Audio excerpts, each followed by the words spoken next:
The room was too quiet for what was about to happen.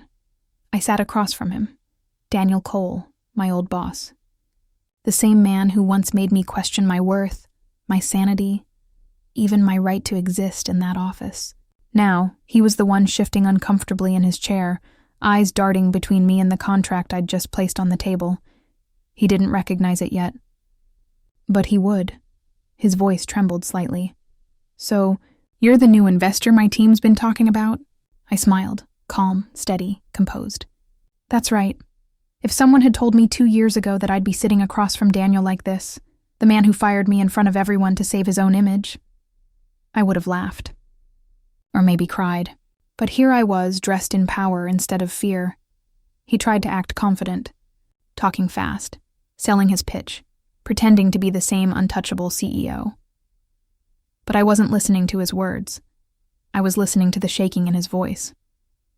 The guilt he thought he buried was still there. That day, the day he destroyed my career, played in my mind like a film stuck on repeat. The stares, the humiliation, the lie he told to cover his mistake, and now, karma had invited us to the same table. He signed the papers, unaware that with every stroke of his pen, he was writing the first chapter of his downfall. I leaned in and said softly, "Funny how life gives second chances. But not always to the same person." His hand froze midair. His eyes flicked up to mine, searching, remembering. That was the exact second Daniel Cole realized who I was. And from the way his face drained of color, I knew. He still had no idea what was coming next. 2 years ago, I thought I was living my dream. I worked as Daniel's executive assistant at Cole Dynamics, one of the biggest marketing firms in New York. I was young, driven, and proud of how far I'd come. Daniel used to tell everyone I was his right hand. He'd say it like I was lucky to be near him. And back then, I believed it. I gave everything to that job. Late nights, weekends, skipped meals. I thought loyalty meant security. I thought hard work protected you. But I learned fast that people like Daniel only valued loyalty until it got in their way. It started with a campaign proposal. I had created it from scratch. Research, visuals, strategy, everything. It was my best work yet. But when the client loved it, Daniel took full credit in the board meeting. He smiled while presenting my words, my ideas, and I sat there, clapping with everyone else like an idiot. I remember confronting him later in his office. My voice trembled when I said, "You could have at least mentioned my name." He didn't even look up from his computer. "You're an assistant, not a strategist. Stay in your lane, Ava." That was the first time I felt something snap inside me, quiet anger replacing blind trust. But it didn't end there. 2 weeks later, a client deal went wrong, one Daniel had mishandled completely. Instead of owning up, he blamed me, claimed I leaked confidential data, lied in front of HR, lied in front of everyone. They escorted me out of the building that day, my coworkers watching like I was some kind of criminal. I can still hear the sound of the door clicking shut behind me. That was the moment Daniel Cole broke me. But what he didn't know was that the same door he closed would one day open again. And this time, I'd be the one holding the key. Losing that job wasn't just losing a paycheck. It felt like losing myself. For weeks after being fired, I couldn't even leave my apartment. I kept replaying everything. Daniel's cold stare, the way people avoided eye contact as security walked me out, the whispers that followed me online. No one cared about the truth. The headline everyone believed was, "Assistant leaks client data." Every job interview after that felt like a setup for rejection. The moment they saw the gap in my record or asked why I left Cole Dynamics, I could see their smiles fade. I went from working in a glass office overlooking the city to eating instant noodles on my couch, surrounded by silence and self-doubt. There were days I hated Daniel for what he did. But there were nights I hated myself more, for trusting him, for letting him take everything I'd worked for. I remember sitting on the floor one night, laptop open, searching for anything that could clear my name. That's when I found something, a mistake he made, a small trail in an old project file, something I'd noticed before but dismissed at the time. It was a billing inconsistency. one that looked a lot like fraud. At first, I brushed it off. I didn't want to sink to his level, but then I realized he'd already dragged me to the bottom. Maybe it was time he joined me there. That small detail sparked something inside me. Not revenge. Not yet. Just purpose. I started studying, learning everything I could about digital marketing, analytics, and business law. I took online courses, freelanced for small clients, built my portfolio from scratch. Slowly, people started to notice my work. The world had written me off, but I wasn't done writing my story. Because what Daniel didn't know was that every night he slept peacefully, I was building something. And one day, it would all come crashing down on him. It took me almost a year to rebuild myself. A year of swallowing my pride, starting over, and learning everything I wished I'd known when I worked under Daniel Cole. I stopped chasing companies that didn't want me and started freelancing instead. It was small at first. Social media posts for startups, website copy for small boutiques, but I treated every project like it was for a Fortune 500 client. My clients started recommending me one by one. Then, out of nowhere, a small marketing firm in Brooklyn offered me a position. They'd seen my freelance work online and said they needed someone who understood both creative and analytics, someone with leadership potential. For the first time in months, I felt seen. I accepted. And this time I paid attention to every contract, every process, every financial report. I wanted to understand how businesses really worked. I wanted to know the system Daniel had used against me, inside and out. My nights were long, but they didn't drain me anymore. They fueled me. I wasn't just working, I was sharpening a weapon. Then one afternoon, I came across an article in a business magazine. It was about Cole Dynamics expanding into digital investment partnerships. There was Daniel, smiling in his tailored suit, talking about integrity and trust. My chest burned. I clicked through the article, and there it was again. The same shady billing system he used back then, now bigger, hidden under new names and shell companies. That's when it hit me. This wasn't just corporate politics. Daniel was running a ticking time bomb disguised as success. I didn't know exactly how yet, but I knew one thing for sure. I was going to make that bomb explode. And when it did, Daniel Cole wouldn't even see who lit the fuse. By the time I reached my second year at the Brooklyn firm, I wasn't just surviving anymore. I was thriving. Clients trusted me, my boss valued me, and my name finally carried weight in the industry. But I wasn't chasing titles or praise anymore. Everything I did was part of something bigger, something Daniel Cole would never see coming. I knew his company had expanded too fast. His greed always outgrew his logic. So when Cole Dynamics announced a search for new digital partners, I saw my opening. Through my firm, I helped prepare a collaboration proposal and made sure I'd be the one presenting it. For the first time in 2 years, Daniel's name showed up in my inbox again. Subject line, meeting confirmation, Cole Dynamics. I stared at it for a long time. The old me would have panicked. The new me smiled. That meeting was still weeks away, but I started preparing like it was war. Every detail of our proposal was flawless, but behind the scenes I built something else. I created a shadow analysis of his company's finances, a report that could expose every shady transaction I'd discovered years ago. I hid it deep, protected, waiting for the right moment to release it. No one at my firm knew what I was doing. To them, I was just a dedicated project manager. To me, this was justice in progress. The night before the first meeting, I stood in front of the mirror in my small apartment, wearing the same brand of perfume I used to wear when I worked for him. Not out of nostalgia, but to remind myself how far I'd come. He had stolen my dignity in public. I planned to return the favor, just more elegantly. Tomorrow, Daniel Cole would shake hands with the same woman he once destroyed, and he wouldn't even recognize her. The lobby of Cole Dynamics looked the same. Polished marble floors, glass walls, the faint scent of expensive cologne and ambition. As I stepped inside, every sound seemed sharper. My heels clicked against the floor like a countdown. I wasn't that scared, nervous assistant anymore. I was the woman he never expected to see again. Not like this. Daniel Cole walked into the conference room 5 minutes late, surrounded by his usual entourage. His presence was still the same, confident, charming, rehearsed. He had that same fake warmth in his smile, the one I used to mistake for kindness. He reached out his hand. "You must be Ava Carter," he said smoothly. "Our potential new partner." I shook his hand firmly. "Pleasure to meet you, Mr. Cole." Not a flicker of recognition. Not yet. I'd changed. Shorter hair, darker tone, new posture, new name on my card. I wasn't Ava from HR anymore.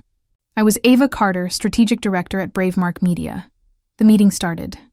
Daniel led the conversation, showing slides, tossing around buzzwords. I stayed calm, professional, listening carefully. Every once in a while he'd glance my way, as if something about me seemed familiar. But he'd blink it away, too focused on the performance. As the presentation ended, I asked one simple question. "Mr. Cole, can you explain how your billing structure maintains transparency across multiple subsidiaries?" He froze for half a second, just half, before recovering with a smile. "Oh, of course. We use a unified auditing system now. Lies. Smooth, polished lies." I almost admired the way he did it. Almost. When the meeting ended, he offered me his card and said, "I'd like to discuss future projects personally." "You've got quite the sharp eye," I smiled. "Oh, you have no idea." As I left the room, his assistant whispered something to him. And when I glanced back, Daniel Cole was still watching me, a faint look of recognition creeping into his eyes. After that first meeting, everything moved fast. Daniel Cole wanted Bravemark Media, my firm, on board immediately. Within weeks, I was attending weekly strategy calls, exchanging late-night emails, even consulting directly with him on client proposals. The irony wasn't lost on me. The man who once called me replaceable now relied on my advice. I played my part perfectly, polite, efficient, loyal.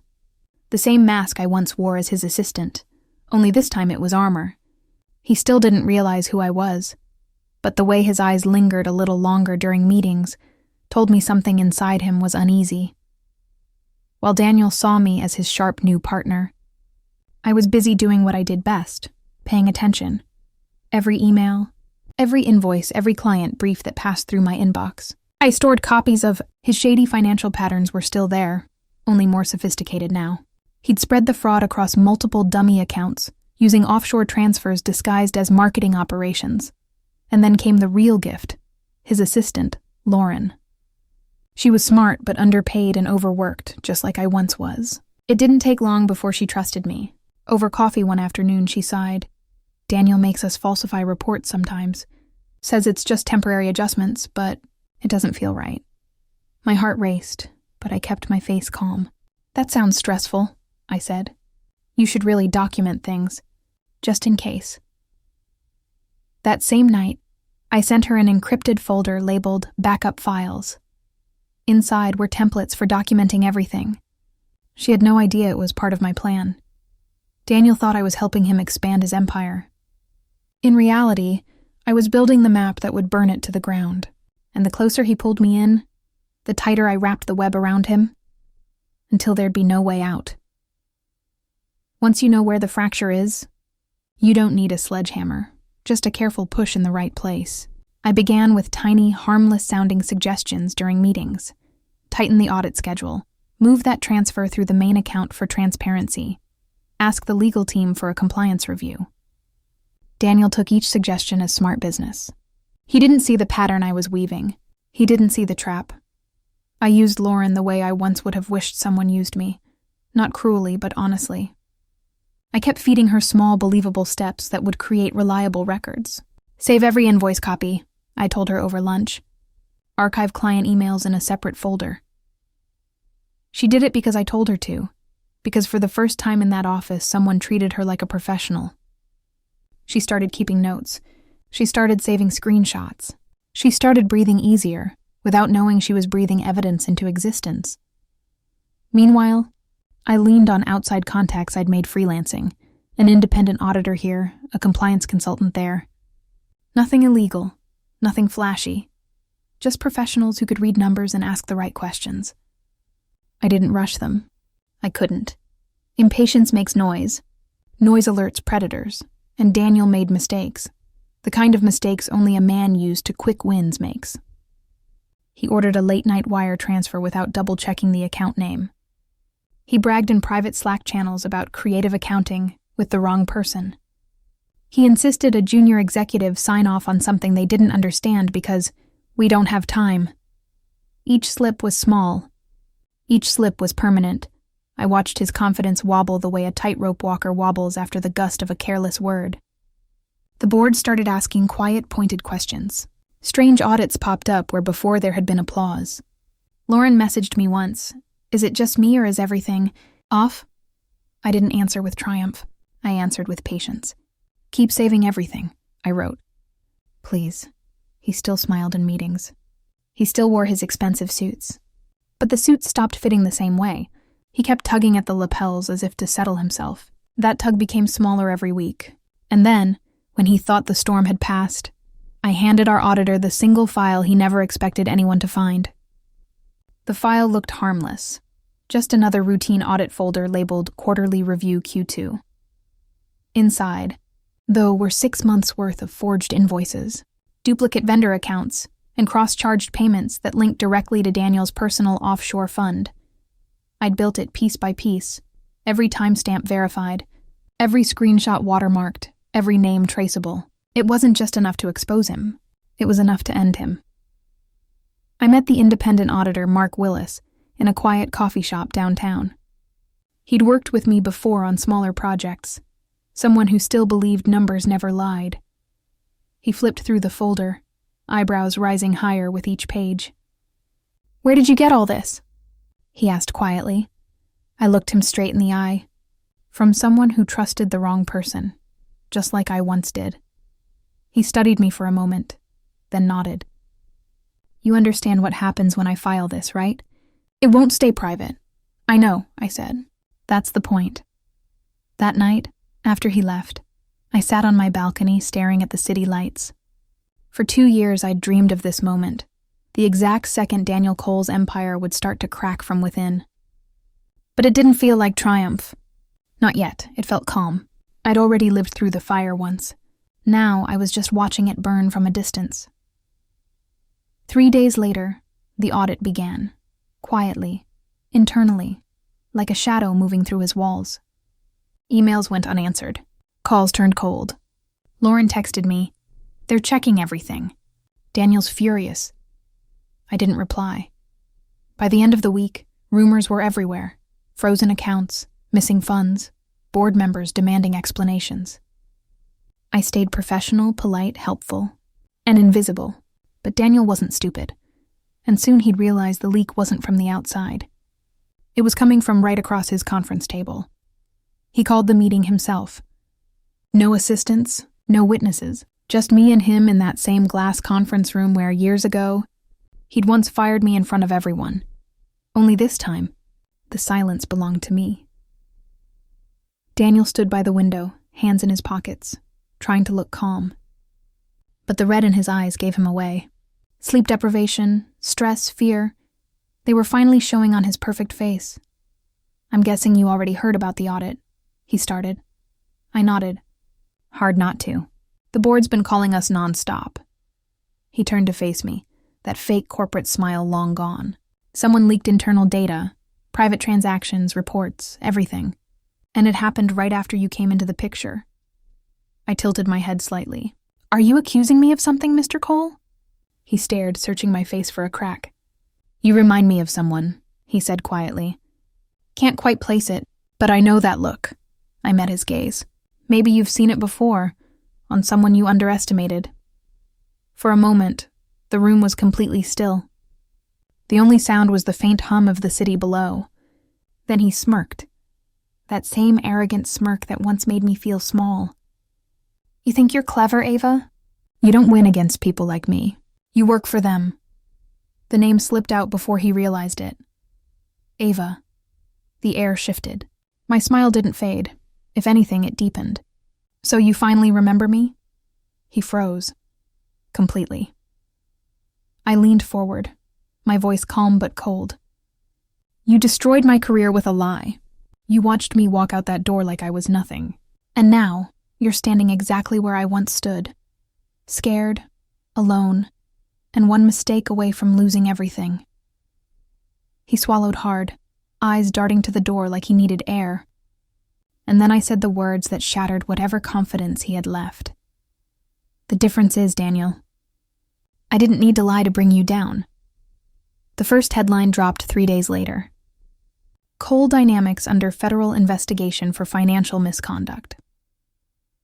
By noon it was everywhere, TV, online, even trending on LinkedIn. The press tore into him like vultures. Every shady deal, every fake invoice, every offshore account, all exposed. The board of directors issued a public statement within hours, announcing Daniel Cole's temporary suspension pending investigation. Everyone knew what that meant. His career was over. I watched the chaos unfold from my office, coffee in hand, my face perfectly calm while the city outside roared. Emails flooded in, clients pulling out, investors panicking. Lauren called me, her voice shaking. He's losing it, Ava. He's screaming at everyone, saying he was framed. I closed my laptop slowly. Then maybe it's time he learns what it feels like. That evening, I went for a walk near his building, not to gloat, not to celebrate, just to see it with my own eyes. The same glass tower that once felt untouchable now looked like a house of cards collapsing in slow motion. Reporters stood outside. Employees huddled in the lobby, whispering. Through the glass doors, I saw him. Daniel Cole, the man who once smiled as security escorted me out. Now he was being escorted out. Same doors, same stairs, different story. He looked smaller somehow. His perfect posture gone, his arrogance replaced with panic. When our eyes met across the lobby, he froze, just for a second. Like maybe he understood what true humiliation felt like. And for the first time in years, I didn't feel angry. I just felt done, but karma wasn't finished yet, because what came next wasn't just his fall. It was my rise. When the news broke, people started remembering my name. Not the rumor Daniel spread 2 years ago. The truth. The real story. It started with a journalist who contacted me privately. He'd found my name buried in old company records, attached to the same project Daniel had stolen. You worked there once, right? He asked. Off the record, what was he really like? For a moment, I almost said no. I didn't want revenge to be the only thing left of me. But then I thought of every person like me. Every quiet employee humiliated, replaced, blamed for something they didn't do. So I told the truth. Calmly. Professionally. I gave them documents, emails, timestamps, proof that Daniel Cole's empire had been built on deceit. By the next morning, my phone wouldn't stop ringing. Podcasts, magazines, news outlets, everyone wanted my side of the story. I turned most of them down, but I did one interview, just one. And when it aired, I said something that came straight from the heart. Sometimes karma doesn't show up in dramatic ways. Sometimes it's just about watching the person who destroyed you finally trip over the truth they buried. The response was overwhelming. People called me brave. Others called me ruthless. But for the first time, I didn't care what label they gave me, because I wasn't broken anymore. Bravemark Media's value tripled that quarter. I was promoted to director. My name, Ava Carter, became synonymous with integrity and resilience. And then one day I got an email. No subject line, just one sentence. You won, Ava? Happy now? Daniel I stared at it for a long moment before replying.